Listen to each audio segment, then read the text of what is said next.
Souvent appelé le laurier dans le Midi, il est plus communément appelé le laurier rose dans toutes les autres régions. C'est une plante donc qui est un grand arbuste, alors il peut faire jusqu'à 4-6 mètres de haut et 3 mètres de large. Donc c'est vraiment une plante où on peut en isoler.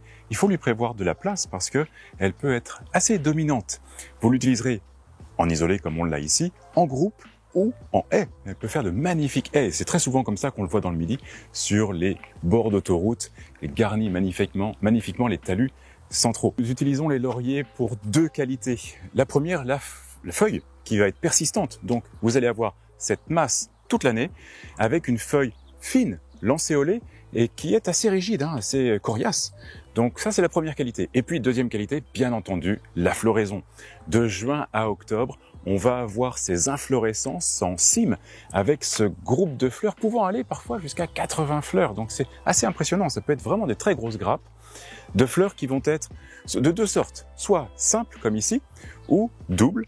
Et puis on va avoir un panel de couleurs assez intéressantes allant du blanc au rouge en passant par bien entendu le rose, différentes teintes de rose, et le jaune et le saumon. Au niveau de l'exposition, c'est assez simple, plein soleil. Ça c'est la règle numéro 1 des lauriers, bien entendu pour profiter de cette floraison abondante. Au niveau vent, c'est intéressant parce que c'est mieux de les avoir dans des expositions qui sont assez ventées pour éviter, et on va le voir après, l'implantation de la cochenille.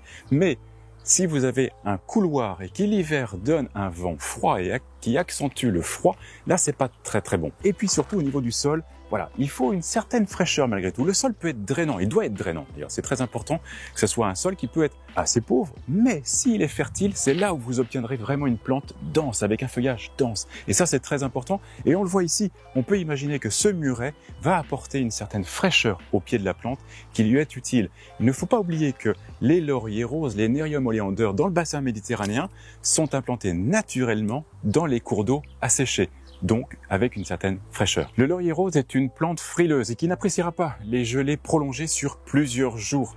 Donc si vous avez une plante en pot, il est important de la protéger. Alors soit comme ici, vous avez déjà un pot d'une belle épaisseur qui va être assez isolant, ou alors si vous avez un pot assez fin, n'oubliez pas de mettre un feutre et une protection, également un paillage sur le dessus du pot. Voilà, on confine le système racinaire, c'est la partie la plus fragile de la plante. Et sur la partie aérienne, n'hésitez pas, si les gelées sont annoncées sur plusieurs jours, vous amenez une protection sur la partie aérienne et ça suffira.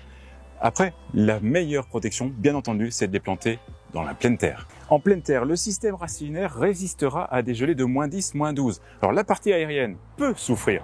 Bien entendu, les branches peuvent geler. N'hésitez pas à les redescendre, voire même les rabattre totalement à la base du système racinaire et elles repartiront de plus belle. La taille, faites-le en février-mars. C'est la meilleure période, sortie de l'hiver. Et si des gelées tardives viennent toucher les inflorescences, bien entendu, vous retaillez. Peut-être qu'il n'y aura pas de floraison dans l'été qui suivra, mais au moins vous aurez réorganisé la plante et harmonisé ce feuillage qui restera toute l'année. Au niveau de l'entretien, vraiment aucun souci, c'est une plante très facile. Vous pouvez la laisser s'installer sans entretien.